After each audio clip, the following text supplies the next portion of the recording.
कोई भी सरकार हो, नीति और नीयत जब तक ठीक नहीं रहेगा तब तक आप पारदर्शिता नहीं ला सकते। जो सत्ता में बैठी हुई सरकार है और जो पदाधिकारी हैं जिनके हैंड में ये एग्ज़ाम है, जो डाटा लीक होती है, तो उनको इस चीज़ों पर इन्वेस्टिगेशन करना चाहिए कि आखिर जो चीज़ गोपनीय चीज़ है, जो किसी को मालूम नहीं होनी चाहिए, वो माफिया के पास कैसे पहुंचती है। जब बाबू तेजस्वी प्रसाद जी का राजपाट था तो उस समय रिजल्ट में कोई देरी नहीं होती थी, और जब एग्ज़ाम आप कहते हैं पारदर्शी तरीके से लिया गया तो एग्ज़ाम का रिजल्ट भी देर नहीं होनी चाहिए। भाई OMR निश्चित रूप से जो है, जो उसका एग्ज़ाम जो स्टूडेंट देता है तो स्टूडेंट को तो क्वेश्चन पेपर दे दिया जाता है, लेकिन OMR जो है वो सरकार के पास सबमिट हो जाती है और रिजल्ट के बाद जो है उसको वेबसाइट पे डाल दिया जाता है।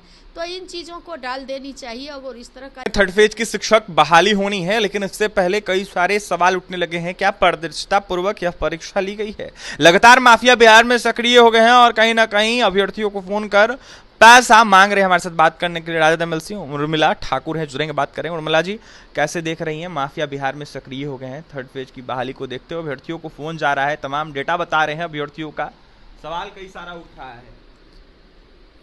इस सवाल पर मैं सिर्फ इतना कहूँगी कि कोई भी सरकार हो, नीति और नीयत जब तक ठीक नहीं रहेगा तब तक आप पारदर्शिता नहीं ला सकते हैं। चाहे कोई पदाधिकारी हो या सरकार में बैठे हुए इस चीज़ को वैकेंसी देने वाले और परीक्षा लेने वाले लोग हों। मेरा कहना है कि आप देखे होंगे कि जब बाबू तेजस्वी प्रसाद यादव जी बिहार के उप मुख्यमंत्री थे, तब जब BPSC की परीक्षा हुई थी तो आप सुने होंगे चट झटपट योजना कि तुरंत फॉर्म भरिए, एग्ज़ाम दीजिए और रिजल्ट तुरंत आउट होती थी, लोगों को जस्ट ज्वाइनिंग भी दे दिया जाता था।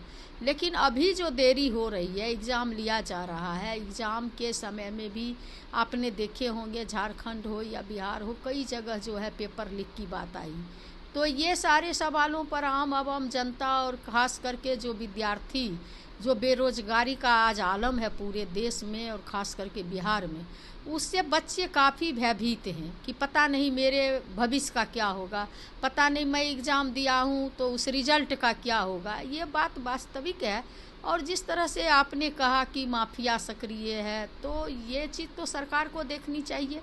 जो सत्ता में बैठी हुई सरकार है और जो पदाधिकारी हैं जिनके हैंड में ये एग्ज़ाम है, जो डाटा लीक होती है, तो उनको इस चीज़ों पर इन्वेस्टिगेशन करना चाहिए कि आखिर जो चीज़ गोपनीय चीज़ है, जो किसी को मालूम नहीं होनी चाहिए, वो माफिया के पास कैसे पहुंचती है। आखिर कहीं न कहीं तो सुराग है, छेद है, जिसके माध्यम से प्रशासन में बैठे हुए लोग या इन चीज़ों को जिनको जिम्मा दिया गया है और उस जवाबदेही और जिम्मेदारी को बखूबी नहीं निभा करके कहीं से लीक हो रहा है, तो ये सरकार को तुरंत सक्रिय होनी चाहिए। और निश्चित रूप से जब आप देखे होंगे कि जब बाबू तेजस्वी प्रसाद जी का राजपाट था तो उस समय रिजल्ट में कोई देरी नहीं होती थी, और जब एग्ज़ाम आप कहते हैं पारदर्शी तरीके से लिया गया तो एग्ज़ाम का रिजल्ट भी देर नहीं होनी चाहिए।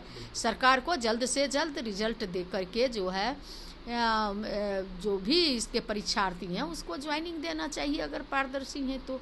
और जब देरी होगी तो बहुत ढंग की बातें संभव है, उसकी संभावना बढ़ जाती है और लोगों का शक भी बढ़ जाता है। हाँ, निश्चित रूप से। हाँ भाई, OMR निश्चित रूप से जो है, जो उसका एग्ज़ाम जो स्टूडेंट देता है तो स्टूडेंट को तो क्वेश्चन पेपर दे दिया जाता है, लेकिन OMR जो है वो सरकार के पास सबमिट हो जाती है और रिजल्ट के बाद जो है उसको वेबसाइट पे डाल दिया जाता है।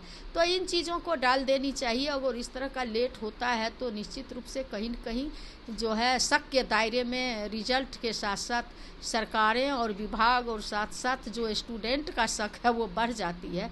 तो मैं यही चाहूँगी कि जल्द से जल्द रिजल्ट हो जाए, जल्द से जल्द जो उसका OMR है वो जो है वेबसाइट पर डाला जाए ताकि बच्चों को संतुष्टि मिल सके। फर्स्ट फेज की बहाली में सप्लीमेंट्री रिजल्ट भी उर्मिला जी दिया गया था, थर्ड फेज की बहाली में सप्लीमेंट्री रिजल्ट क्या राजद मांग करेगी, आप मांग करेंगी अभ्यर्थियों के हित में? देखिए, सप्लीमेंट्री रिजल्ट का मतलब ये होता है कि कई बार जब एग्ज़ामें होती हैं तो उस एग्ज़ाम में होता क्या है कि जो विद्यार्थी एग्ज़ाम दिया तो एक स्टूडेंट कई तरह के एग्ज़ाम दिए रहते हैं और जब उससे पहले रिजल्ट आ जाती है और वो कहीं कहीं ज्वाइनिंग कर लेते हैं, वैसी परिस्थिति में वो सीट खाली बच जाती है। और जब खाली बच जाती है तो निश्चित रूप से उन सीटों के लिए सप्लीमेंट्री रिजल्ट सरकार का देना मजबूरी हो जाती है। तो निश्चित रूप से अगर स्टूडेंट की वैकेंट अगर सीट ज़्यादा हो जाएगी तो निश्चित रूप से सप्लीमेंट्री रिजल्ट होना चाहिए। देखिए, सप्लीमेंट्री रिजल्ट के साथ साथ ओएमआर और रिजल्ट जारी करने की मांग कर रही थी राजद एमएलसी उर्मिला ठाकुर, और यह साफ कहते हुए नजर आ रहे थे अगर पारदर्शिता की बात सरकार कर रही, आयोग कर रहा है तो रिजल्ट अभी तक क्यों नहीं। कई सारे सवाल उठ रहे हैं, माफिया सक्रिय हो गए और इसकी जांच की भी मांगे लगातार की जा रही है। उर्मिला ठाकुर ने साफ कहा है कि जांच होनी चाहिए और दोषी को कड़ी से कड़ी सजा देकर कार्रवाई करनी चाहिए सरकार को उस पर। और भी तमाम खबरों के लिए बने रहें हमारे साथ। बहुत बहुत धन्यवाद।